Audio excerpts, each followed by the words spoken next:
Vous avez dit dans la même phrase, pour le changement, avec des guillemets, avancer doucement et revendiquer. N'est-ce pas contradictoire? De revendiquer et d'avancer doucement. Et d'avancer doucement, ben oui, c'est contradictoire. Comment avancerez-vous si vous n'essayez pas c'est un petit peu le problème actuel qui est dans nos élections, n'est-ce pas? Comment se débarrasser de la tutelle des banques ou de la finance internationale. Il ne faut pas l'effrayer, il ne faut pas lui faire peur, il faut quand même la bousculer un peu. Bon, aucun changement ne se fera dans l'Église sans, d'un côté, le respect de l'autorité, de l'autre, eh bien, sans qu'on la bouscule, sans qu'on revendique, sans qu'on réclame. Alors, comment concilier ça? Ça, l'Esprit Saint nous apprend à faire gentiment, comme ça.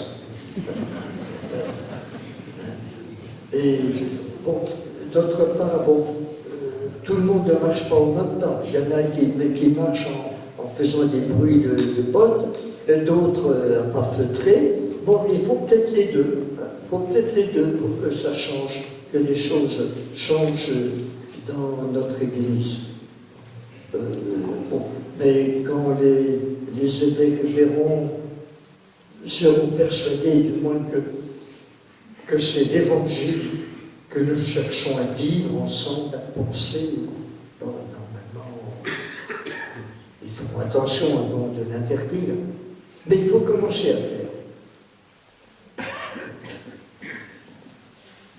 Alors là, ce serait peut-être, il faudrait certainement beaucoup de temps, surtout que c'est un thème que vous avez déjà assez longuement abordé. La tradition paraît bien fragile, point de suspension. Qu'est-ce que la tradition? Vous avez peut-être en grande partie répondu. Il y a deux sens au mot tradition. On peut dire qu'il y a le contenu. Alors, vous avez peut-être vu quelquefois les credos de Paul VI, par exemple. Bon, il commence par le symbole des apôtres, il enchaîne avec le symbole de Nicée-Constantinople, il continue, etc. Bon, c'est cumulatif. Un ensemble des vérités cumulatives. Bon, ça, voilà un premier sens du mot tradition. Mais le sens original du mot, c'est le transmettre. Et ce qu'on appelait la tradition apostolique, c'est avant tout, c'était quelque chose de simple. On peut dire, c'est que Jésus est ressuscité. Et c'est que nous sommes libérés de la loi. C'est déjà la première tradition. La tradition, c'était la prédication apostolique. Et qu'est-ce que Jésus a enseigné comme vérité dogmatique? Vous voyez qu'il y a différents sens au mot tradition. Quand Jésus allait manger chez les pécheurs, il transmettait la vérité, il transmettait la révélation de Dieu, il transmettait le salut, les âmes.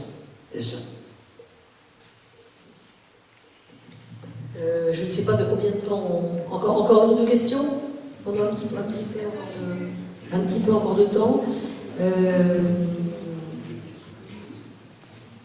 Alors une question différente qui pourrait être une des dernières. Je n'ai pas lu votre livre sans penser à la lettre des évêques pour les élections. Ça sort un peu du sujet de ce soir, mais par contre c'est un sujet qui va nous occuper dans peu de temps. Vous-même, qu'en pensez-vous? Moi je ne l'ai pas lu. J'ai la foi fragile, alors je ne lis pas tout. Alors, quelque chose de très particulier, à propos de chant. Vous êtes réservé sur les cérémonies catholiques qui requièrent main déroulement ostentatoire. Alors, que pensez-vous du chant grégorien, déclaré par tout le monde comme très beau? Moi aussi, je le trouve très beau. C'est très très beau. Mais ce n'est pas le chant, si nous voulons attirer par exemple des jeunes, et surtout, alors le chant grégorien, c'est du latin.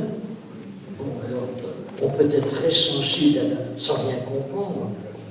Et donc, j'ai connu il y avait des spécialistes du chant grégorien qui disaient que ne pas comprendre, c'est cela, vraiment le summum de la foi chrétienne, c'est comme ça qu'on reçoit le mystère. Ben oui. J'exagère.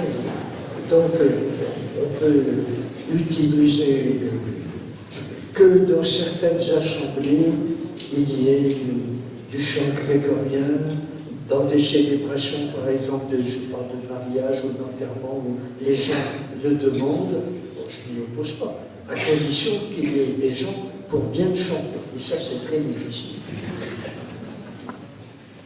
Alors peut-être la dernière question, qu'on aurait pu avant vous parler d'autres, mais que je retrouve. La modernité est un don de Dieu, l'Église se doit d'en faire usage, mais doit-elle pour autant suivre les effets de mode entre nous? Non, c'est pas la même chose. La modernité n'a jamais été un effet de mode, jamais. La modernité, oser apprendre, oser parler par soi-même, oser prendre la parole en public, c'est pas un effet de mode. Non, il n'y a pas d'effet de mode dans la modernité. Alors, à moins que vous disiez que la modernité, c'est de s'habiller comme ci, comme ça, bon, d'accord. Non, et il faut la prendre au sérieux. La modernité, c'est quand même, pour moi, c'est bien ça, c'est un grand mouvement de civilisation qui veut l'émancipation de l'individu, non pas de manière anarchique, mais dans la construction d'une société où chacun se trouve représenté et a le droit de prendre la parole et ainsi d'agir lui-même sur la société. C'est ça la modernité.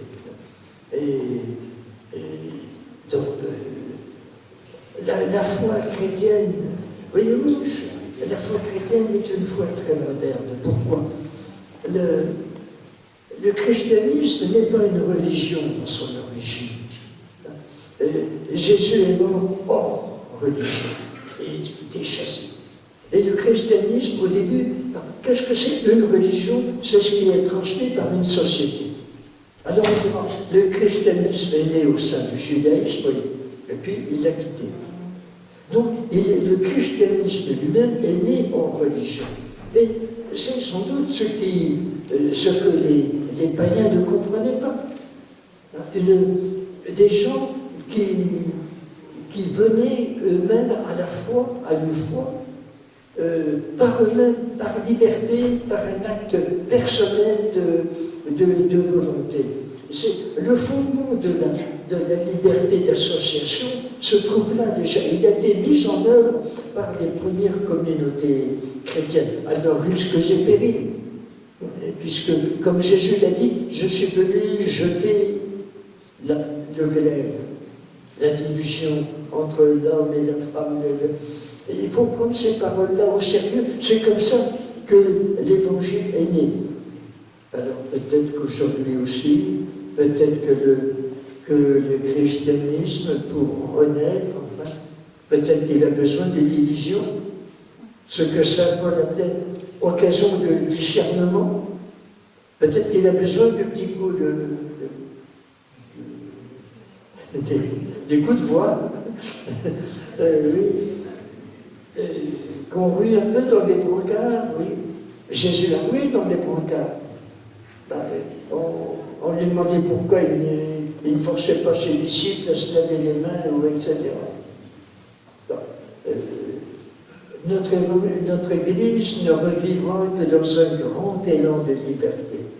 Voilà. Et il faut que cette liberté se fasse par la communion.